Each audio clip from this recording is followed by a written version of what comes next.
নমস্কার, আমি প্রীতম বিশ্বাস। আজকে আবার চলে এসেছি আমাদের গল্প কথার নতুন গল্প নিয়ে। আগের দিন যে গল্পটা এনেছিলাম তার নাম ছিল গুড়ের নাড়ু। তোমাদের সবার ভালো লেগেছে আশা করি। সবাই কমেন্ট করেছো, ভালো লেগেছে। অবশ্যই আমাদেরও সেই কমেন্ট পড়ে ভালো লেগেছে।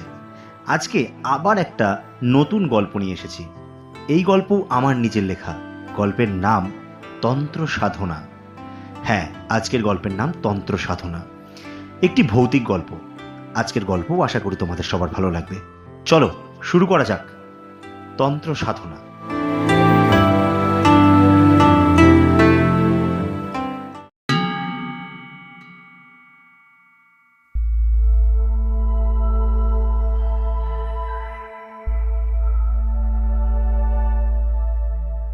অনন্ত গঙ্গোপাধ্যায় ও সোনালী গঙ্গোপাধ্যায়ের একমাত্র ছেলে অপূর্ব গঙ্গোপাধ্যায় ওরফে অপু।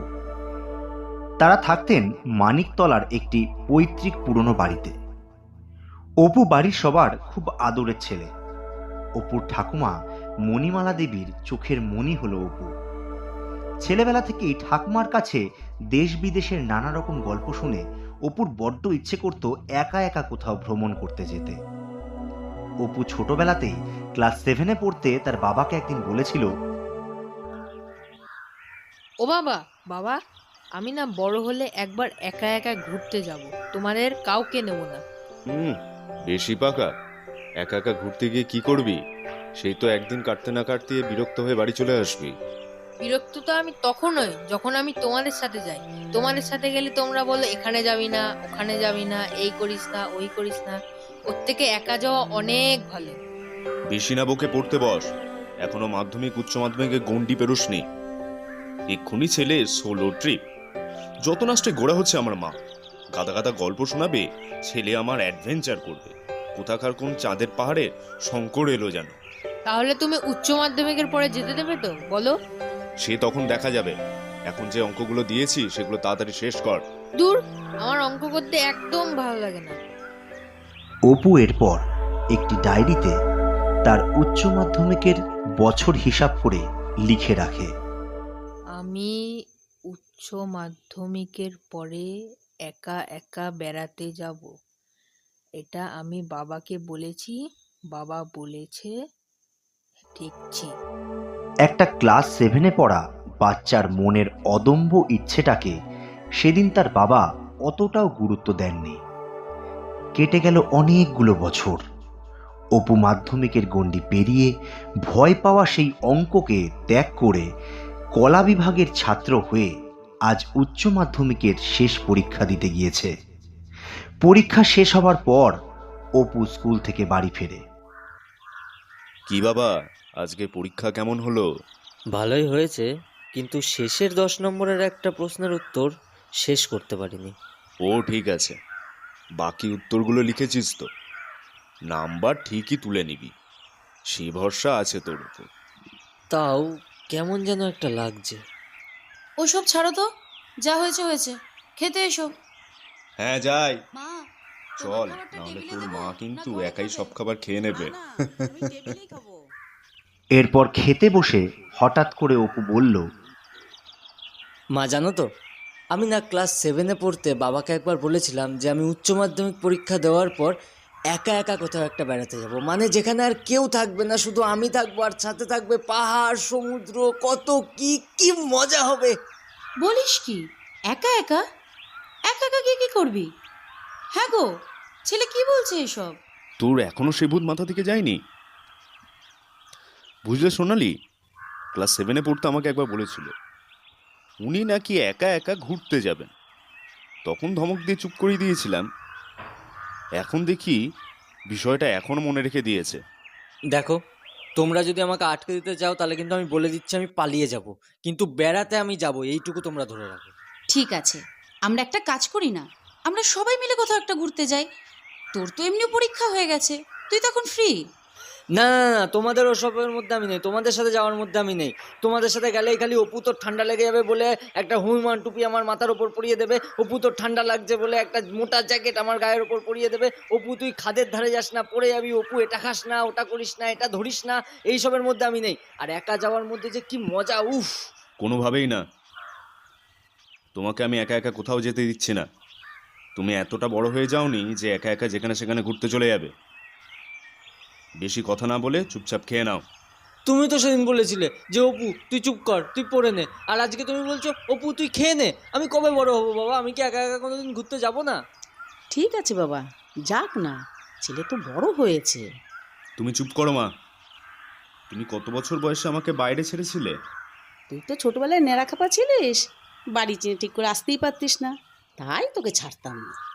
তাই নাকি ঠাকুমা? ও ঠাকুমা বলো না, বাবা এরকম ছিল?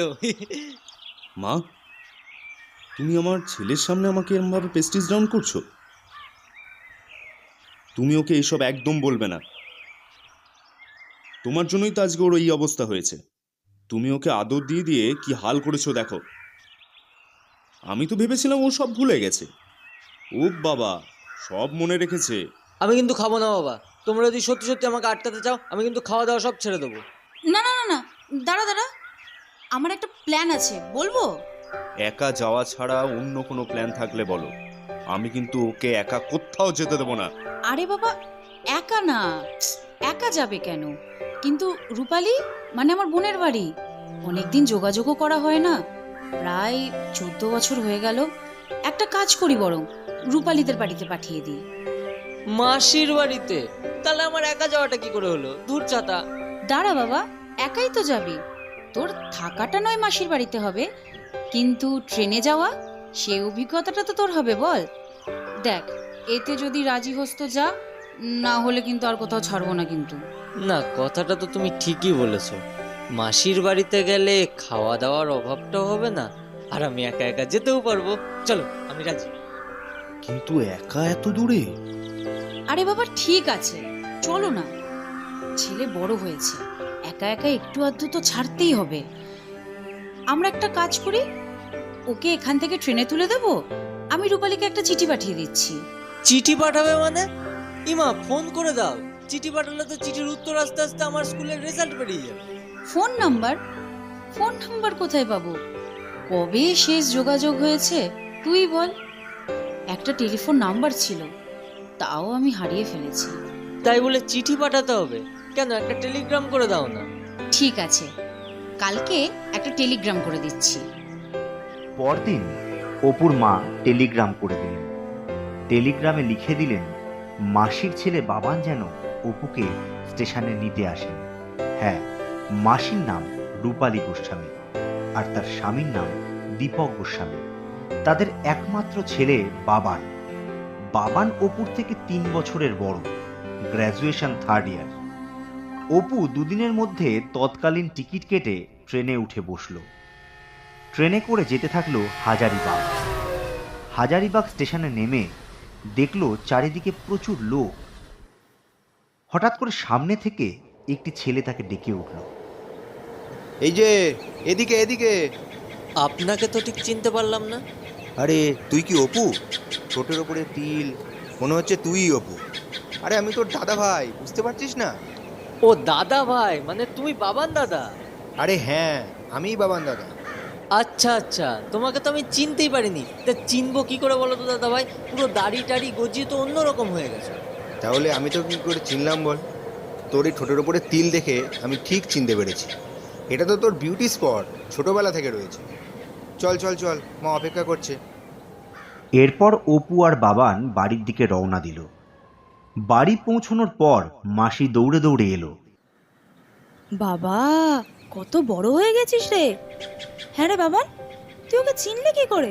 ও তো পুরো বদলে গেছে। তা চিনবো না? গোফও গজায়নি, তিলও ঢাকেনি, তাই চিনে গেলাম। ভালো আছো মাসি? হ্যাঁ হ্যাঁ বাবা, আমরা সবাই ভালো আছি। আরে থাক থাক থাক, আরে প্রণাম করতে হবে না। মেশো ভালো আছো? থাক থাক থাক বাবা, আর প্রণাম করতে হবে না। দেখ, দেখেছিস একজন কলকাতায় থাকা ছেলে, সে কিভাবে গুরুজনদেরকে প্রণাম করে সম্মান দিতে হয় সেটা ওর জ্ঞান আছে। আর তোরা মফস্বল এলাকাতে থাকার পরেও তোদেরকে শিক্ষা দিতে পারলাম। আরে ঠিক আছে ঠিক আছে, এখন চুপ করো তো, এখন এসব নিবো না। এই বাবা শোন, তুই অপুকে নিয়ে ওপরে যা, স্নান টান করে নিচে আয়, আমি খাবার বাড়ছি। এরপর বাবান অপুকে নিয়ে ওপরের ঘরে গেল। ওপরে 2টি ঘর, একটি ঘরে বাবান থাকে আর আরেকটি ঘর অপুর থাকার বন্দোবস্ত করা হয়েছে। নিচেও দুটি ঘর, একটি ঘর বসার ঘর আর আরেকটিতে মাসি মেসোমশাই থাকে। দুপুরের খাবারটা একটু বেশি বেলাতেই খাওয়া দাওয়া হয়েছে তাদের, কারণ অপুর হাজারিবাগ পৌঁছতে অনেকটা সময় লেগেছে, দুপুর হয়ে গেছিল। অবেলাতে খাওয়ার কারণে অপুর পেট আইঢাই করছে। অপু ওপরে যেতে না যেতেই খুব ঘুম পেল তার। জানালা দিয়ে বাইরে তাকিয়ে দেখল তেপান্তরের মাঠের মতন একটি বাঁশ বাগান, অনেক বড়, কোনো কুল কিনারা খুঁজে পাওয়া যাচ্ছে না তার। অপু বিছানায় শুতে না শুতে ঘুমিয়ে পড়ল। যখন চোখ খুলল তখন বাজে সন্ধ্যে 7টা। অনেকক্ষণই ঘুমিয়েছিল সে। মাথার কাছে কেউ একজন একটি ড্রিম লাইট রেখে গেছে। বাইরে তাকাতেই বাঁশ বাগানটা চোখে পড়ল, অন্ধকারে মিশে গেছে, কিছুই দেখা যাচ্ছে না আর। চারিদিকে এত ঝিঝি পোকা ডাকছে যে তার শব্দ মানুষের গলার শব্দ থেকেও হাড় মানিয়ে দেবে। অপুর পেটে খিদে নেই, তাই সে সিঁড়ি দিয়ে নেমে মাসির কাছে গিয়ে বলল, মাসি, আমি না আজ রাতে আর কিছু খাবো না গো। দুপুরে খাওয়া দাওয়া করার পর আমার পেটটা কেমন জ্বলছে, তুমি একটু আমাকে জল দিয়ে দাও, আমি খেয়ে দিয়ে রাতে শুয়ে পড়বো। কিন্তু রাতে কিছু না খেলে শরীরটা তো খারাপ করবে অপু বাবা। না না মাসি, কিছু হবে না, তোমার চিন্তা করতে হবে না, আমার শরীর খারাপ করবে না। অপু শুয়ে পড়ল। 1 ঘন্টা মতন ঘুম হয়েছিল তার। দুপুরে ঘুমানোর কারণে রাতে আর ঘুম আসেনি তার।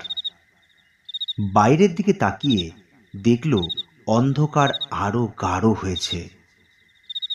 দূর থেকে একটা কালী পূজার মন্ত্র ভেসে আসছে। অপু জানালার দিকে তাকিয়ে সামনে এগিয়ে গেল। দেখল ঝিঝি পোকার ডাকের শব্দের মধ্যে দিয়ে একটি মন্ত্র শোনা যাচ্ছে। অপু বলল, এই গ্রামের চারিদিকে এত অন্ধকার, তার মধ্যে কালী পূজা কোথায় হচ্ছে? হঠাৎ অপুর মনে পড়ল মা বলেছিল আজ কৌশিকী অমাবস্যা, তাই বোধহয় কালী পূজা হচ্ছে কোথাও। অপুর জল তৃষ্ণা পেল। অপু জল খেতে গিয়ে দেখল জগটা খালি, জল নেই। জলের জগটা নিয়ে ড্রিম লাইটের আলোটা অপু বাড়িয়ে দিল। ঘর পুরো আলোকিত হয়ে গেল। অপু দরজা খুলল জল আনতে যাবে বলে। কালী মন্ত্র আরো স্পষ্ট হয়ে উঠল। অপুর পাশের ঘর ছিল বাবানের। বাবানের ঘরে অপু উঁকি মেরে দেখল বাবান ঘরে নেই। সিঁড়ি দিয়ে অপু ধীরে ধীরে নিচে নামতে থাকল।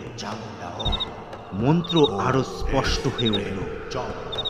অপু তখন বুঝতে পারল এটা তো কোনো কালী মন্ত্র নয়, এটা তো কোনো তন্ত্র সাধনার মন্ত্র বলে মনে হচ্ছে। অপু তখন বলল, এই বাড়িতে কেন? এই বাড়িতেই তো মনে হচ্ছে, কিন্তু কিন্তু এত রাতে এই বাড়িতে কে এসব মন্ত্র পাঠ করছে? অপু কিছুই বুঝতে পারছে না। অপু সিঁড়ি দিয়ে ধীরে ধীরে নিচে নেমে গেল মাসির ঘরের দিকে। গিয়ে দেখল মাসির ঘরের দরজা বন্ধ। বসার ঘরের দিকে তাকাতেই অপুর চোখ বিস্ফারিত হয়ে উঠল। ঘরের ভেতর যজ্ঞের আগুন জ্বলছে। সে আগুন এতই উচ্চতর আগুন যে যার আলো বাইরে প্রকাণ্ড আকার ধারণ করে এসে বারান্দায় পড়েছে। কি হচ্ছে ওই ঘরে? এত শব্দ, এতজন মিলে একসাথে মন্ত্র উচ্চারণ করছে যে অপুর কানে তালা ধরে যাচ্ছে। সে মন্ত্র যে চামুন্ডা পূজার মন্ত্র, সেটা অপুর বুঝতে আর বাকি রইল না। সে শব্দ শুনতে শুনতে অপু ধীরে ধীরে সাহস নিয়ে সেই ঘরের দিকে এগিয়ে গেল। জানলা দিয়ে তাকাতেই অপু ভেতরে দেখল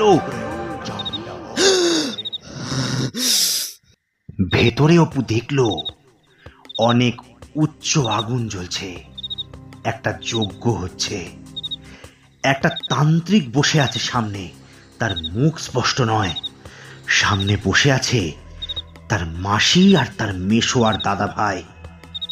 তাদের চোখ দিয়ে আগুন ছুটছে আর চারিদিকে পড়ে আছে মানুষের কঙ্কালের মাথা আর সামনে একটি মুন্ডহীন নরদেহ, যে দেহটাকে খুবলে মাংস খাচ্ছে অপুর মাসি, মেশো আর তার দাদা ভাই। অপুর চিৎকারে অপুর মেসোমশাইয়ের চোখ গিয়ে পড়ল জানালার দিকে। মেসোমশাই বলল, অপু বাবা, তুই কি দেখছিস? ভেতরে আয়, ওই যে ওখানে বস। তুই বাইরে কেন? আজ থেকে তো তুই আমাদের সাথেই থাকবি। আয়, ভেতরে আয়। বাইরে দাঁড়িয়ে থাকছিস কেন? ভেতরে আয়।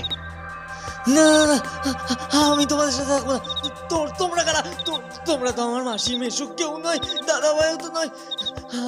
আমি থাকবো না, আমি বাড়ি যাবো। তোর তো আর বাড়ি যাওয়া হবে না অপু বাবা, তুই তো এখানেই থাকবি।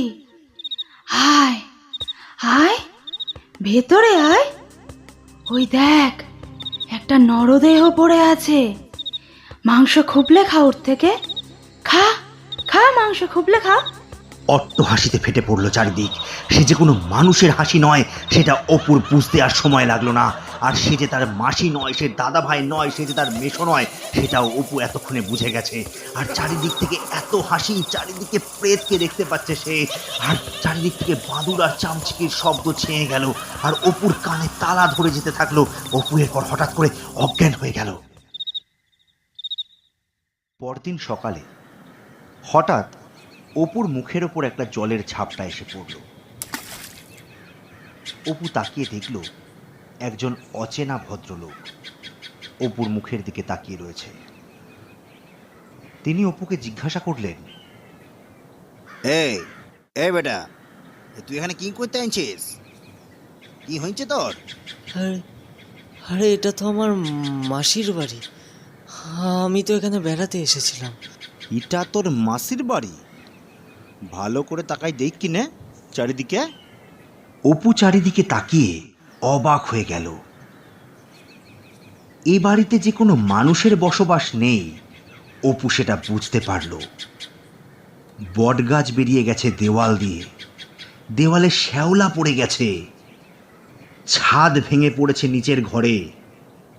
কাল যে ঘর অপু দেখেছিল, যে ঘরে অপু উঠেছিল, তার সাথে আজকের এই বাড়ির আকাশ পাতাল তফাত। এটাই তো আমার মাসির বাড়ি। তোর মাসির নাম কি বলতো? আমার মাসির নাম রূপালী গোস্বামী, মেশোর নাম দীপক গোস্বামী, আর দাদাভাই বাবান। ও আচ্ছা আচ্ছা, বুঝছি বুঝছি, তুই ওদের ফেঁসাদে পড়েছিস। আচ্ছা, তোর মাসির সাথে তোদের কোনো যোগাযোগ কত বছর নেই বলতো? তা প্রায় 14 বছর। ওই জন্যেই শোন, তবে তোর মাসি এক তান্ত্রিকের পাল্লায় পড়েছিল। তন্ত্র সাধিকা করবে বলেছিল সেই তান্ত্রিক তোর মাসিকে। তাই বলেছিল 12খানা অমাবস্যার রাতে যদি 12টা নরবলি দিতে পারে, তবে তোর মাসি তন্ত্র সাধিকা হবে। তোর মাসির সাথে তোর মেসো আর তোর দাদা ভাই পর্যন্ত জড়িয়ে গেছিল, বুঝলি? তারপর 11খানা অমাবস্যার রাতে 11 জনকে এই গ্রাম থেকে তুলে এনে ওরা বলি চড়িয়েছিল। আর 5 বছর আগে সেদিন ছিল সেই কৌশিকী অমাবস্যার রাত, যেদিন ওই 12 নম্বর বলি দেওয়ার জন্যে গ্রাম থেকে একজনকে ধরতে গিয়ে তোর মাসি ধরা খেয়েছে। সবাই পিটাইয়া ওদের মারিছে, এই ঘরের মধ্যে ঢুকায়া ওদেরকে জ্যান্ত জ্বালাই দিছিল সেদিন, বুঝলি? তারা আর নেই। প্রতি বছর বছর এই দিনে এই এই কৌশিকী অমাবস্যার রাতেই ওরা ফিরে ফিরে আসে। কাল তুই ওদের শিকার ছিলি, বুঝলি? তাহলে ওরা আমায় কিছু করলো না কেন? আমাকে তো মেরে ফেলতো তাহলে, কিন্তু আমায় কিছু করলো না কেন? করেনি কারণ তোর গলায় এই 6মুখী রুদ্রাক্ষের মালা আছে। এ মহাদেবের দান, বুঝলি? এত সহজে কোনো প্রেতাত্মা অশরীরী একে ছুতে পারবে না। শোন, তোর বাড়ি কোথায় বলতো? কলকাতা। চল চল চল, তোরে আমি আজ ট্রেনে তুলে দিচ্ছি। তুই কলকাতা চলে যা, এখানে তোর বিপদ হতে পারে, বুঝলি? হাজারিবাগে আর ভুলেও কোনোদিন আসিস না। অপু সেদিন কলকাতায় ফিরে যায়। মা বাবাকে সব কথা জানাতে মা বাবা আঁতকে ওঠে। অপুর মায়ের চোখ জলে ভরে যায়। নিজের বোনকে মৃত্যুর সময়তেও একবার চোখের দেখা দেখতে পেল না সে। অপু আর কোনোদিন এরপর হাজারিবাগ আর যায়নি। হাজারিবাগের কথা শুনলেও সে এখন ভয় পায়। সেদিনের রাত অপুর কাছে একটা দুর্বিষহ দুঃস্বপ্ন ভরা রাত হয়ে মনের ভেতর থেকে যায়।